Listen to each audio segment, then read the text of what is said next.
Vikramshila IAS coaching institute 14 बीघा ऋषिकेश। आज हम एक नया सब्जेक्ट कंप्यूटर स्टार्ट करने जा रहे हैं। खासकर उत्तराखंड पीसीएस की जो परीक्षा होने जा रही है तो उसमें एक पोर्शन आपका कंप्यूटर का भी आएगा। 8 क्वेश्चन, 10 क्वेश्चन, 12 क्वेश्चन के आसपास क्या होते हैं, कंप्यूटर से आते हैं। अब क्या होता है कि अधिकतर लोग ये मानकर कि हमने तो क्या कर रखे हैं, बड़े बड़े कोर्स कर रखे हैं, बड़ी बड़ी जगहों से हमने कंप्यूटर कर रखा है, इस वजह से वो क्या नहीं करते हैं, ज़्यादा इसकी ओर ध्यान नहीं देते हैं, जिसकी वजह से क्या होता है, कई क्वेश्चन क्या होते हैं, गलत हो जाते हैं। दरअसल क्या होता है, थ्योरेटिकल जो होता है पोर्शन होता है वो हो सकता है आपका अप्लाइड अच्छा हो, लेकिन जो थ्योरेटिकल होता है वो पूछा जाता है पेपरों में, और जो कि क्या करता है, दिक्कत पैदा करता है। जैसे आप www यूज करते हैं, वर्ल्ड वाइड वेब बार बार यूज करते हैं, लेकिन उत्तराखंड पीसीएस वालों ने पूछा कि इसकी खोज किसने की थी, ठीक है, तो तब फिर बड़ी दिक्कत आ जाती है। क्योंकि आप जब अप्लाइड मतलब उसको यूज कर रहे होते हैं कंप्यूटर को, तो कभी भी ये नहीं देखते कि HTTP की फुल फॉर्म क्या है, या www की खोज किसने की, है ना, या फिर कई बार पूछता माउस की खोज किसने की। ऐसे क्वेश्चन पूछे जाते रहे हैं। अगर पीसीएस में नहीं पूछे जाएंगे तो ग्रुप सी में ये क्वेश्चन दिक्कत करते हैं। तो फिलहाल मैं पीसीएस को ध्यान में रखते हुए कंप्यूटर स्टार्ट करा रहा हूँ। तो पहला जो आज पहला दिन है कंप्यूटर का, उसमें मैं कुछ क्वेश्चन बता रहा हूँ आपको कि भाई कैसे कैसे क्वेश्चन पूछे गए हैं। जैसे पहला क्वेश्चन कि प्रथम वेबसाइट के निर्माण का श्रेय किसको दिया जाता है, टिम बर्नर्स ली को दिया जाता है। किसको, मैं बता रहा हूं, साथ में क्वेश्चन पूछूंगा। तो वर्ल्ड वाइड वेब का संस्थापक कहा जाता है इन्हें, क्या कहा जाता है। तो जो पेपर में पूछा गया वो पूछा गया कि www का संस्थापक कौन था, वर्ल्ड वाइड। पहले तो पूछा www की फुल फॉर्म क्या होती है, इसका एब्रीवेट है तो वर्ल्ड वाइड वेब। अगली बार पूछा कि वर्ल्ड वाइड वेब का संस्थापक कौन है, तो आंसर टिम बर्नर्स ली। यानी प्रथम वेबसाइट के निर्माता या निर्माण का श्रेय किसे दिया जाता है, टिम बर्नर्स ली को दिया जाता है। इतना समझ में आ गया। कभी यह भी क्वेश्चन पूछा कि माउस का आविष्कार किसने किया 1964 में, तो माउस का आविष्कार किया डॉक्टर डगलस इंजेलबार्ट ने किया। किसने किया, डॉक्टर डगलस इंजेलबार्ट। आज खाली मैं आपको बता रहा हूं कि क्या तरीका होता है प्रश्न पूछने का, बाकी फिर चैप्टर वाइज करेंगे, ठीक है। तो डॉक्टर डगलस इंजेलबार्ट 1964 माउस का आविष्कार किया। एक बार पूछा कि माइक्रोसॉफ्ट कॉरपोरेशन की स्थापना कब की गई, आंसर था 1975। माइक्रोसॉफ्ट आपने हजारों बार सुना होगा, लेकिन स्थापना कब हुई ये मेरे ख्याल से, मुझे नहीं लगता कि आपने कभी ध्यान दिया होगा। तो 1975 में माइक्रोसॉफ्ट कॉरपोरेशन की स्थापना की गई। किसके द्वारा की गई ये भी क्वेश्चन बना। तो ये सबको पता है, लगभग बिल गेट्स जी का नाम सबको पता है कि बिल गेट्स, लेकिन साथ में एक नाम और आता है, पॉल एलन। इसका नाम आता है।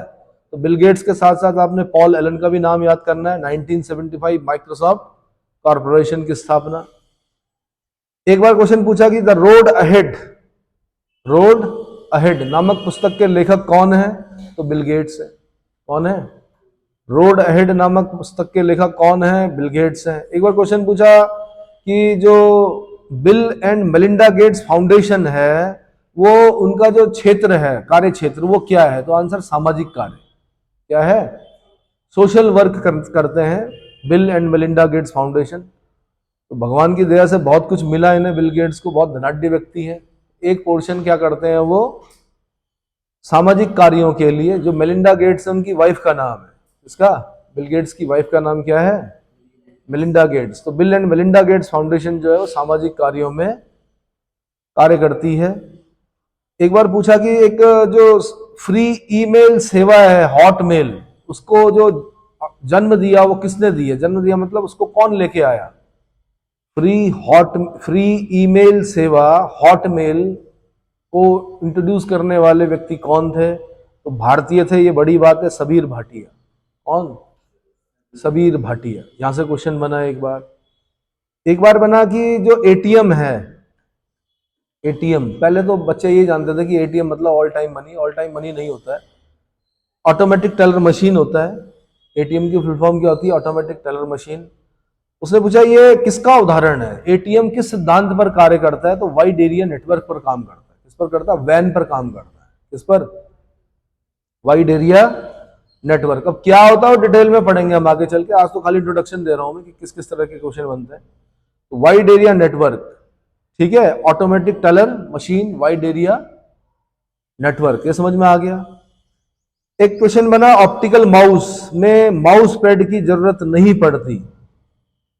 ऑप्टिकल माउस में माउस पैड की जरूरत नहीं पड़ती।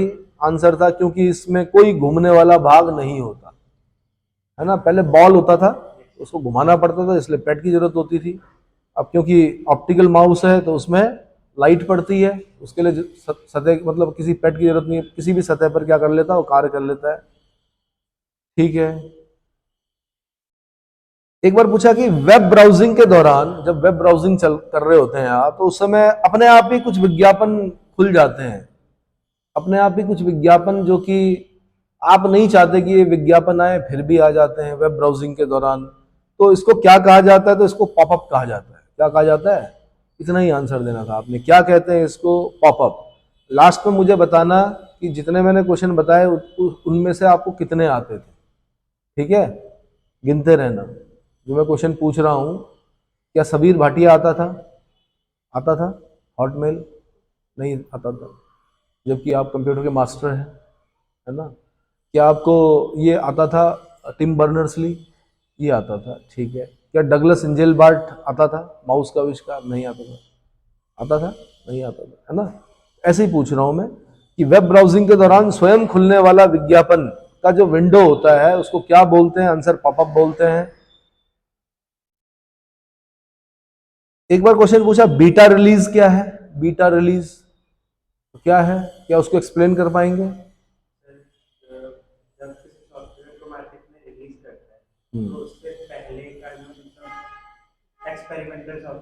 ठीक है, तो मैं बता देता हूं। किसी सॉफ्टवेयर या तकनीक की उपयोगिता को परखने के लिए निर्माण के दौरान उसे बाजार में जारी करने को कहा जाता है बीटा रिलीज। क्या कहा जाता है?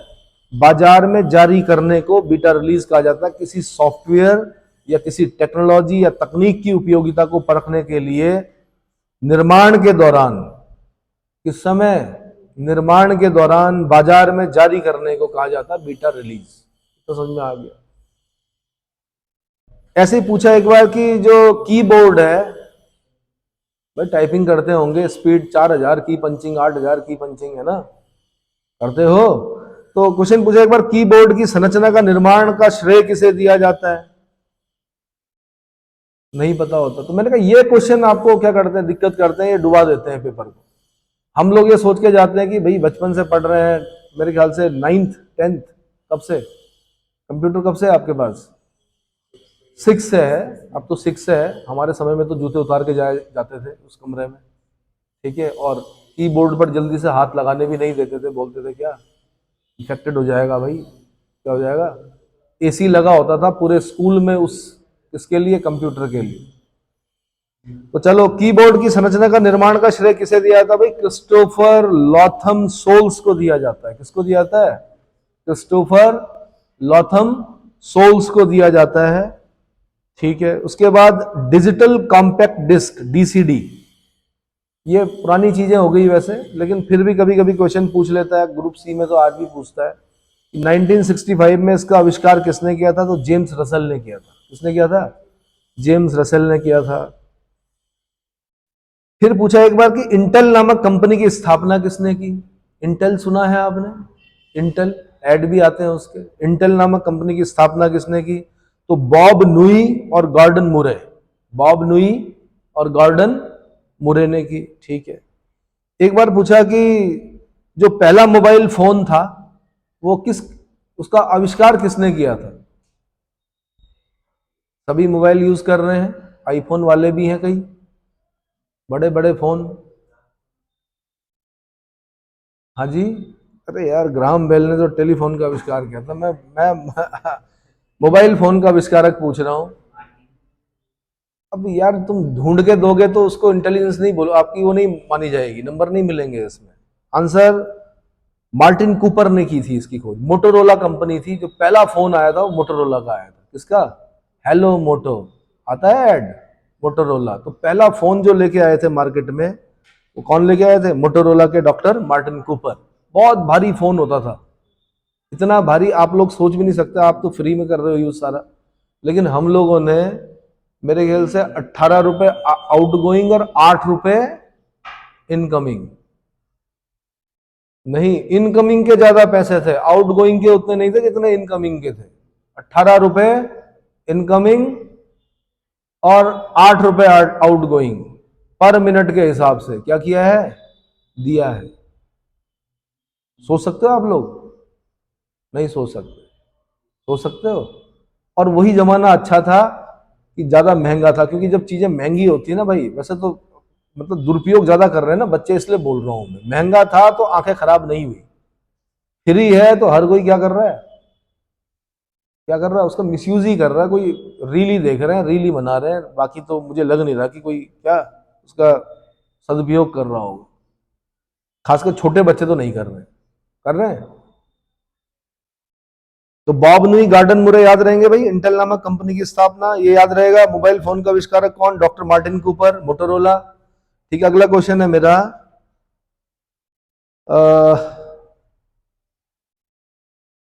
जो पहली व्यावसायिक इंटीग्रेटेड चिप का निर्माण, इंटीग्रेटेड चिप जानते हैं, आईसी चिप बोलते हैं जिसको, उसका निर्माण किसने किया था? तो 1961 में हुआ था, फेयर चाइल्ड सेमीकंडक्टर कॉरपोरेशन ने किया था। किसने किया था? फेयर चाइल्ड सेमीकंडक्टर कॉरपोरेशन ने 1961 में प्रथम व्यावसायिक इंटीग्रेटेड चिप का निर्माण किया था। क्लियर हो गया?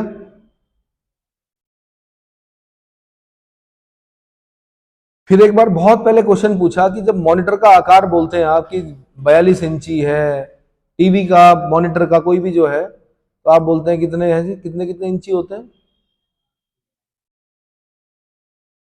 हाँ, और 55 इंच होता है। ये तो टीवी बता रहे हैं आप, मॉनिटर का जो, मॉनिटर का जो होता है। तो ये पूछा कि भाई कैसे नापते हैं उसको? तो डायगोनल की लंबाई होती है। क्या होती है? जैसे ये आपका मॉनिटर है, तो उसकी लंबाई चौड़ाई नहीं नाप रहे हैं, उसका डायगोनल नाप रहे हैं। उसी को बोलते हैं कि जैसे बोल रहे हैं कि 42 इंची है, तो 42 जो है वो उसका डायगोनल है, यानी विकर्ण जो है वो कितना होगा? 42। समझ में आया? समझ में आया? तो ऐसा क्वेश्चन पूछा गया। अच्छा, जब ये नहीं आया था क्वेश्चन, हम भी यही सोचते थे कि लंबाई इतनी है, कौन नापे यार, टीवी लेने जा रहे हैं, कौन नापे इंच टेप से कि 42 है कि नहीं है। ठीक है, लेकिन पता चला कि विकर्ण की लंबाई ही बोली जाती है हमेशा। मॉनिटर का आकार मॉनिटर के विकर्ण यानी डायगोनल की लंबाई से मापा जाता है। ऐसे एक बार बहुत पहले चलती थी फ्लॉपी, आप लोग तो परिचित नहीं होंगे, तो पूछता था पहले कि फ्लॉपी डिस्क का आविष्कार किसने किया? तो एक बहुत बड़ी कंपनी है इंटरनेशनल बिजनेस मशीन, आईबीएम सुना है आपने? आईबीएम सुना है, इंटरनेशनल बिजनेस मशीन। उसमें एक वैज्ञानिक थे, एलान शुगर्ट। कौन थे? एलान शुगर्ट, 1971 में। तो फ्लॉपी डिस्क भी अब क्या हो गया, बीते जमाने की बात हो गई। लेकिन मैंने कहा कहीं कहीं पर क्वेश्चन पूछ लेता है कि फ्लॉपी डिस्क का आविष्कार कौन थे? एलान शुगर्ट थे। ठीक है, ऐसे ही पूछता है मानव मस्तिष्क और कंप्यूटर में सबसे बड़ा अंतर क्या है? तो मानव मस्तिष्क और कंप्यूटर में सबसे बड़ा अंतर यह है कि कंप्यूटर की स्वयं की सोचने की क्षमता नहीं है, स्वयं की सोचने की क्षमता नहीं है। पर AI आ चुका है, आर्टिफिशियल इंटेलिजेंस आ चुका है ना। चिट्टी वाला आपने एक पिक्चर भी देखी होगी, दक्षिण भारत के एक बहुत बड़े क्या है, रजनीकांत जी हैं, उन्होंने एक पिक्चर बनाई बड़ी, रोबोट क्या नाम था। तो बस वही है, अगर AI का खतरा भी है भाई आने वाले समय में। ठीक है क्या ऐसा? है, बिल्कुल है। ठीक है, कई पिक्चरें बन चुकी हैं कि मशीनें मानव पर क्या करेंगी, ऐसा बोलते हैं। वैसे तो इस तरह से नहीं बनाया जाएगा।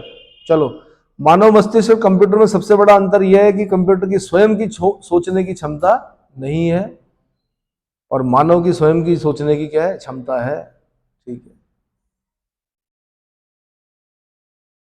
चलो अगला क्वेश्चन है, इंटरनेट का जन्मदाता किसे कहा जाता है? फादर ऑफ इंटरनेट किसे कहा जाता है? ये उत्तराखंड पीसीएस का क्वेश्चन है। विंटेन कर्फ को कहा जाता है। किसको कहा जाता है? क्या ये पता था? इंटरनेट यूज करने वाले बच्चों, पता था आपको कि इंटरनेट का पापा कौन है?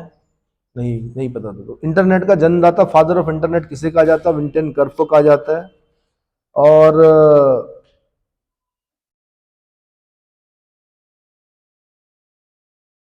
क्या चीज, एक और जगह आएगा ये, ठीक है, तो लिख दीजिए, इसमें एक और आंसर भी लिखना है आपने, वो मैं बताऊंगा धीरे धीरे। इंटरनेट का जन्मदाता किसे कहा जाता है? विंटन कर्व को कहा जाता है। इंटरनेट का संचालन किसी संस्था या सरकार या प्रशासन के नियंत्रण से मुक्त होता है, मतलब ये कोई सरकार नहीं कर रही है, कोई संस्था नहीं कर रही है, कोई प्रशासन के नियंत्रण से मुक्त होता है। फिर एक क्वेश्चन पूछता है जीपीआरएस किसका एब्रीविएट है? जीपीआरएस तो general pocket radio service, general pocket radio service. Wireless द्वारा मोबाइल फोन से इंटरनेट सुविधा का प्रयोग की तकनीक है, क्या है? वायरलेस द्वारा मोबाइल फोन से इंटरनेट सुविधा की प्रयोग की जो तकनीक है वो क्या है? GPRS, general pocket radio service. ठीक है, अगला क्वेश्चन पूछा एक बार हाइपर टेक्स्ट। क्या पूछा?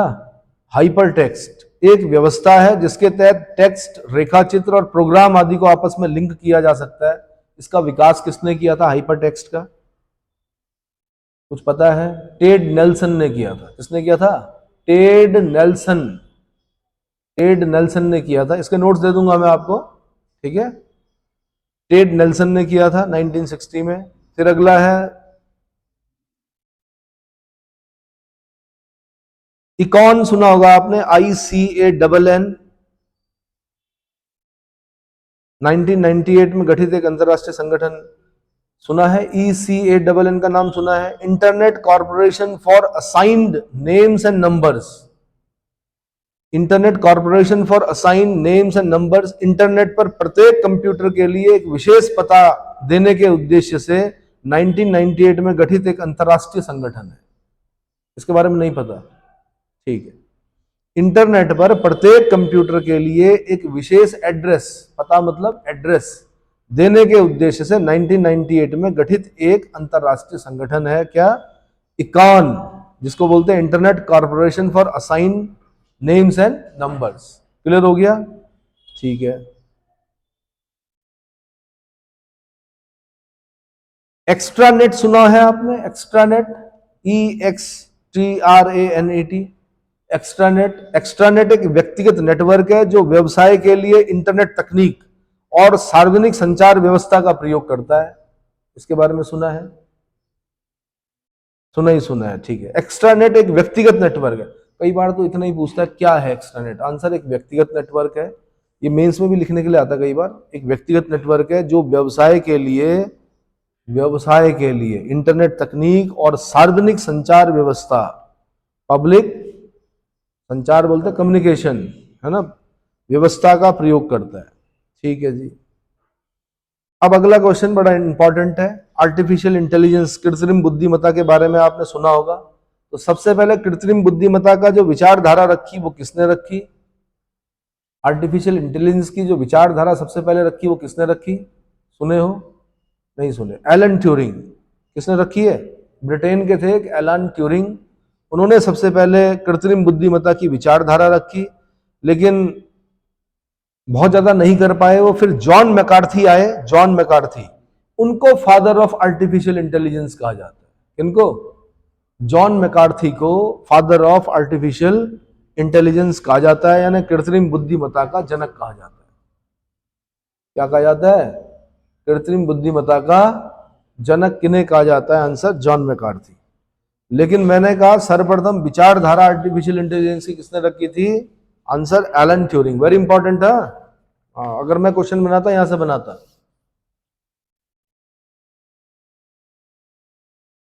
एक डीटीपी सुना होगा आपने, क्या होता है डीटीपी? डेस्कटॉप पब्लिशिंग होती है, सुना है? डेस्कटॉप पब्लिशिंग का विकास सबसे पहले किसने किया था? तो मैकिन्टॉश कंपनी द्वारा किया गया था। किसके द्वारा किया गया था? डीटीपी यानी डेस्कटॉप पब्लिशिंग का विकास सबसे पहले किसने किया? आंसर मैकिन्टॉश ने किया। ऐसे ही मैं पूछ रहा हूं, अगला बड़ा इंपॉर्टेंट है, विकिपीडिया यूज करते हैं आप? हाँ, ठीक है। तो इंटरनेट पर मुफ्त में उपलब्ध विश्व का सबसे बड़े इंसाइक्लोपीडिया जिसका नाम है विकिपीडिया। जब कुछ नहीं मिलता, कहीं नहीं मिलता, तो आप कहां ढूंढते हो? विकिपीडिया में ढूंढते हो। विकिपीडिया की स्थापना किसने की थी? किसने की थी? आंसर जिमी वेल्स ने की थी। किसने की थी? जिमी वेल्स ने की थी। विकिपीडिया की स्थापना किसने की? जिमी वेल्स ने की। एप्पल की किसने की भाई, ऐसे ही पूछ लो। कई लोग यूज करते हैं, स्टीव जॉब्स ने की, ठीक है।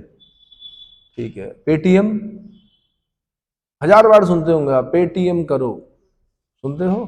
गूगल, व्हाट्सएप, फेसबुक, फेसबुक का पता है, बोलो कौन है, मार्क जुकरबर्ग। व्हाट्सएप,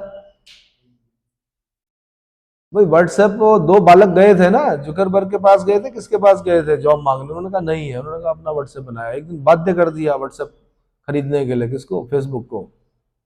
समझ में आया, ऐसे ही है कुछ कहानी।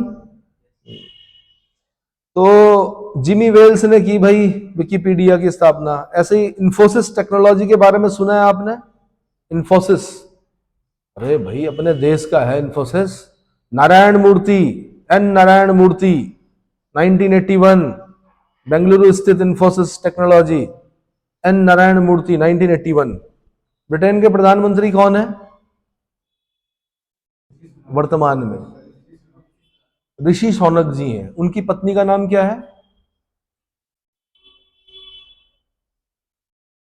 उनकी पत्नी का नाम क्या है, ऋषि शौनक की जो वाइफ है उनका नाम बताइए, और साथ में मुझे बताइए किसकी डॉटर है वो।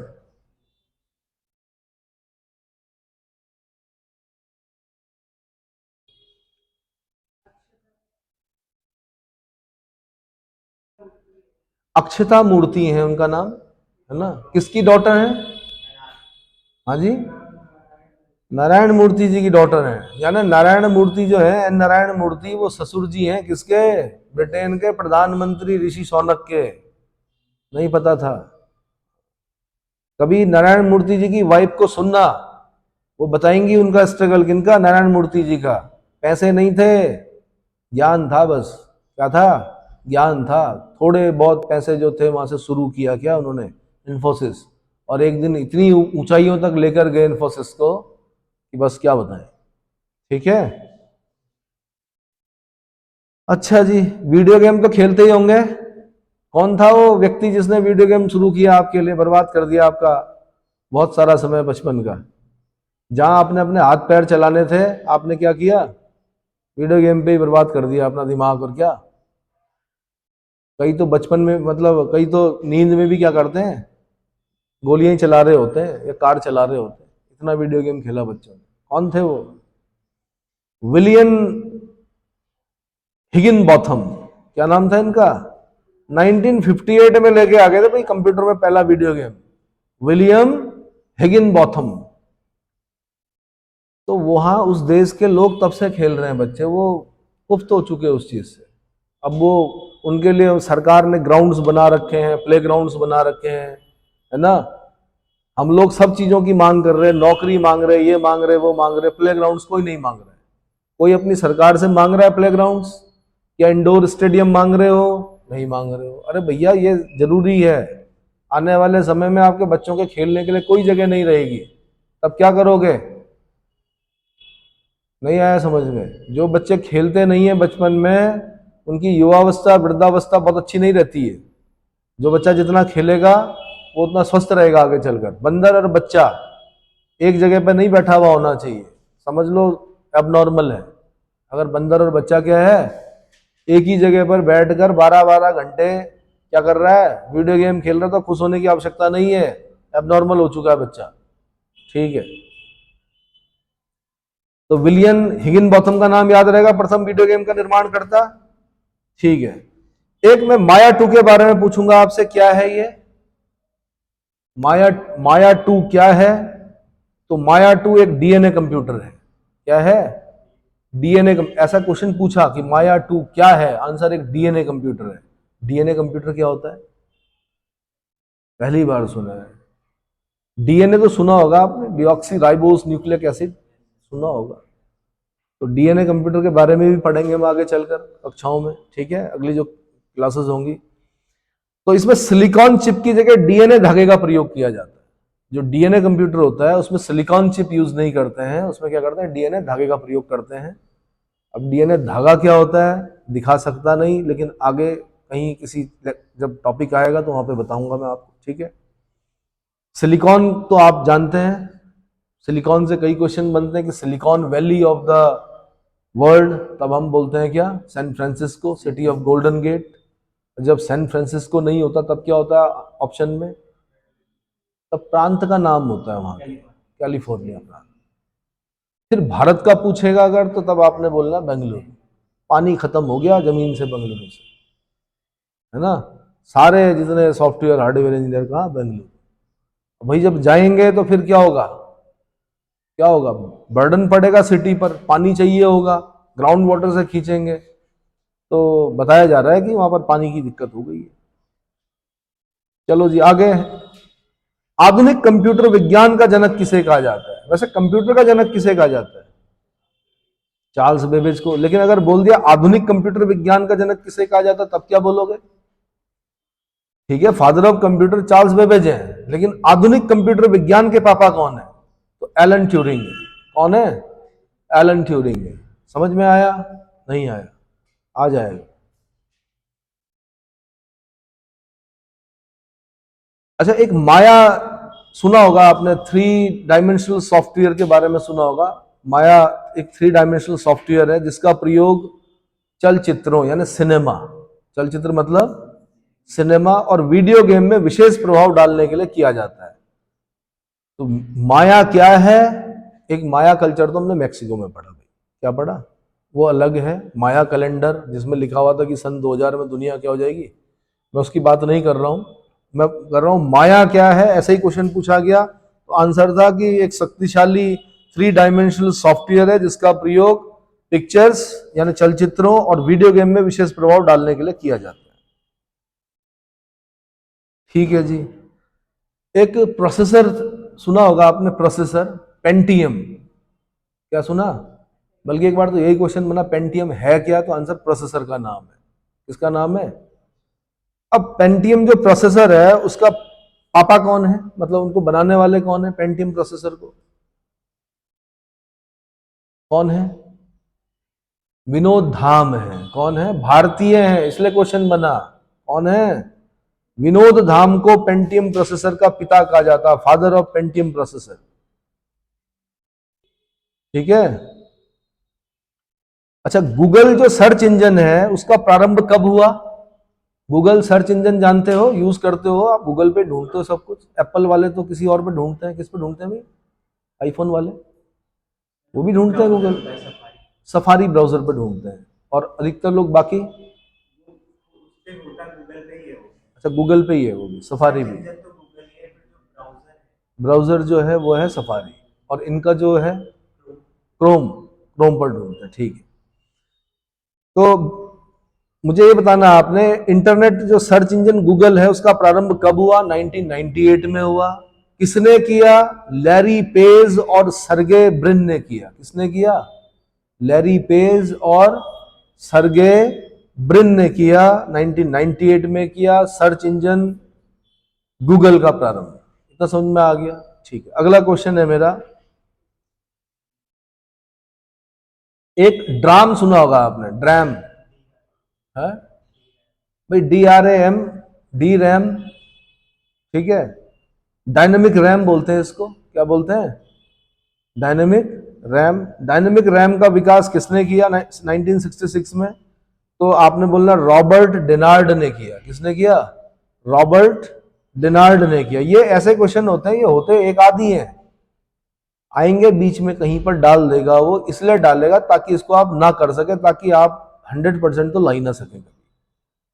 लेकिन कभी कभी ये क्या होता है कि आपको मेरिट मतलब क्या ऊपर लाने के लिए बड़े इंपॉर्टेंट होते हैं ये वाले क्वेश्चन। बाकी तो रैम की फुल फॉर्म ये सबको पता होता है, CPU की फुल फॉर्म, माना क्वेश्चन आ गया हो तो सब करेंगे। लेकिन अगर माना डायनेमिक रैम पूछ लिया आपसे, डी रैम पूछ लिया, तब आप बोलोगे कि विकास किसने किया? रॉबर्ट डेनार्ड ने किया।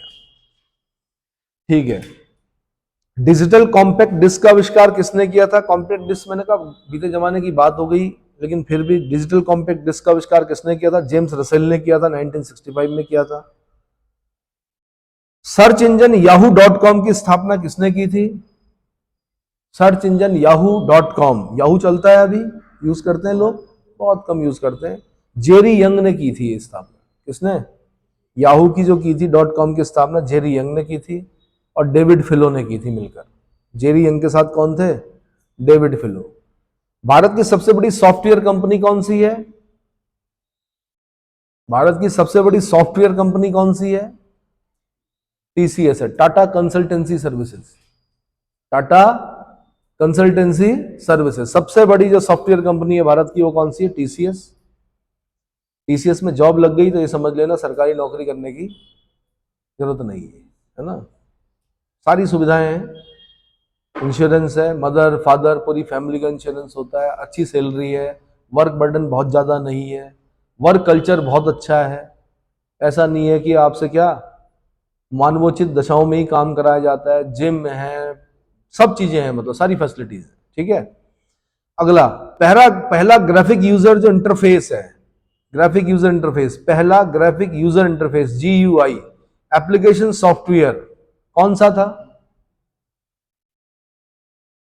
पहला ग्राफिक यूजर इंटरफेस GUI यानी एप्लीकेशन सॉफ्टवेयर कौन सा था? मैकिन्टॉश था, जिसे किसने किया था? एप्पल कंपनी ने जारी किया था। और एप्पल के कौन है? Steve jobs. जिंदा हैं या चले गए? हाँ जी, क्या कहा उन्होंने? कुछ संदेश दिया होगा। क्या संदेश दिया? तो उनके संदेशों को सुनना। क्या सुनना? खाली यूज मत करो यार चीजों को, इसके पीछे जो लोग हैं उनकी सोच, उनकी धारणाओं को भी आपने क्या करना है? आत्मसात करना है। तो पहला graphic user interface GUI application software जो था मैकिन्टॉश था, इसे एप्पल कंपनी ने जारी किया था। अगला मैं पूछ रहा हूं, अमेरिका के विंटेन कर्व तथा रॉबर्ट कान ने TCP/IP प्रोटोकॉल का निर्माण किया था। TCP/IP प्रोटोकॉल का निर्माण किया था। अगला बता रहा हूं मैं, ईमेल सेवा का प्रारंभ 1971 में किया गया था। यहां से क्वेश्चन बना हुआ उत्तराखंड PCS में कि ईमेल सेवा कब शुरू हुई थी? आंसर 1971 में। ईमेल सेवा में अपना योगदान के कारण रे टॉमलिंसन को ईमेल का जन्मदाता कहा जाता है। फादर ऑफ ईमेल कौन है? रे टॉमलिंसन। फादर ऑफ ईमेल कौन है? रे टॉमलिंसन। ईमेल भी अब मेरे ख्याल से कम ही यूज करते हैं बच्चे, करते हैं? इलेक्ट्रॉनिक मेल यूज करते हैं? पहले तो यही क्वेश्चन पूछते थे कि ईमेल की फुल फॉर्म क्या है? इलेक्ट्रॉनिक मेल, भाई इतने में नंबर मिल जाता था। अब वो जमाना गया। ठीक है। अगला क्वेश्चन पूछ रहा हूं मैं, आधुनिक कंप्यूटर के निर्माण में ब्रिटिश गणितज्ञ जो है चार्ल्स बेबेज के योगदान के कारण उन्हें कंप्यूटर का जन्मदाता, फादर ऑफ मॉडर्न कंप्यूटर कहा जाता है। किनको? चार्ल्स बेबेज को। लेकिन मैंने कहा कि आधुनिक कंप्यूटर विज्ञान का जो जनक है वो एलन ट्यूरिंग है। कौन है? Alan Turing. ठीक है। फादर ऑफ मॉडर्न कंप्यूटर जो है वो आपके चार्ल्स बेबेज है, क्योंकि जो जिन कंप्यूटरों पे यूज कर रहे हो आप, वो किसकी देन है? चार्ल्स बेबेज की। अच्छा, एक एप्पल INC कंपनी के संस्थापक जो स्टीव जॉब्स हैं, उनको टैबलेट कंप्यूटर का जन्मदाता माना जाता है। किसका? टैबलेट कंप्यूटर का जन्मदाता माना जाता है स्टीव जॉब्स को। ठीक है। 1970 में हेनरी एडवर्ड रॉबर्ट ने पर्सनल कंप्यूटर का निर्माण किया, जिसे अल्टेयर 8800 या 8800 नाम दिया गया। इसी कारण हेनरी एडवर्ड रॉबर्ट को पर्सनल कंप्यूटर का जन्मदाता, फादर ऑफ पर्सनल कंप्यूटर कहा जाता है। किसको? Henry Edward Robert. और मैंने बता दिया आपको कि जो पहला पर्सनल कंप्यूटर था उसका नाम क्या था? अल्टेयर 8800। अल्टेयर 8800। क्लियर हो गया? अगला, लैपटॉप कंप्यूटर का जन्मदाता। लैपटॉप जो यूज करते हैं आप लोग, अब तो वो भी नहीं करते मेरे ख्याल से, मोबाइल पे सब कुछ है। तो लैपटॉप कंप्यूटर का जन्मदाता जो है वो किसको माना जाता है? एडम ऑसबर्न को माना जाता है। किसको माना जाता है? एडम ऑसबर्न को माना जाता है। ऐसे ही अगला क्वेश्चन है, इथरनेट का जन्मदाता किसे माना जाता है? इथरनेट का जन्मदाता, father of Ethernet, answer Bob Metcalfe को माना जाता है। किसको माना जाता है? बॉब मेटकॉफ को। तो मैंने अभी तक जितनी इंफॉर्मेशन दी उसमें से आप अपने आप को कितने नंबर देते हो, पहले ये बता दो मुझे, ताकि मैं ये तय कर सकूं कि मुझे पढ़ाना है कि नहीं पढ़ाना है आगे। बताइए कितने नंबर हैं आपके अभी तक जितने मैंने इंफॉर्मेशन दी? जल्दी दीजिए भाई, समय नहीं है इतना। 15 नंबर तक दे सकते हैं आप। कितने, यानी 15 चीजें जानते थे आप, 5 5 नंबर दे सकते हैं आप। ईमानदारी से दो यार, वो 5 चीजें बताओ कौन कौन से थी जो आपको पहले से पता थी। एप्पल का तो मैंने स्पेशल पूछा ही नहीं, मैंने तो ये बोला कि जो स्टीव जॉब्स है वो टैबलेट कंप्यूटर के जन्मदाता हैं, ये पता था आपको। फिर काहे का नंबर दे रहे हो भाई। तो ठीक है, इसी प्रकार मैं आगे बताता रहूंगा। बाकी अपन अपने मन में धारणा बना लीजिए कि कितने नंबर थे, इसको क्यों सुनना है बार बार। और इसमें से मैं ये बोल रहा हूं कि जितना मैंने आपको अभी बताया उसमें से अगर 2 क्वेश्चन आ गए माना पेपर में, कितने, 2 क्वेश्चन आ गए, तो वो तय करेंगे कि आप प्री में मतलब कहां पर हो, आगे बढ़ रहे हो या नहीं बढ़ रहे हो। समझ में आ गया, ठीक है, इसमें इतना ही करते हैं।